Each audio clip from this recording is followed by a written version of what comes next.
আসসালামু আলাইকুম। আজকের যে ভিডিওটি, এই ভিডিওতে আপনাদের সাথে চমৎকার একটি বিষয় শেয়ার করব। সেটি হলো গ্রাম বাংলার প্রতিটি বাড়ির আনাচে কানাচে কোনো না কোনো জাতের এই বড়ই গাছ থাকে।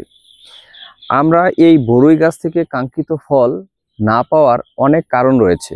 তার মধ্যে একটি কারণ হলো অতিরিক্ত কীটনাশক স্প্রে করা। বিশেষ করে আমরা কীটনাশক ব্যবহারের সময় সঠিক নিয়ম না মেনে কীটনাশক স্প্রে করে থাকি, যার কারণে এই যে ফুলের মধ্যে সঠিক পরাগায়ন ঘটে না। অতিরিক্ত কীটনাশক দেওয়ার ফলে মৌমাছি বা অন্যান্য কীটপতঙ্গ ফুলে বসে না, এতে করে পরাগায়ন কম হওয়ার কারণে আমরা কাঙ্ক্ষিত ফলন থেকে বঞ্চিত হই।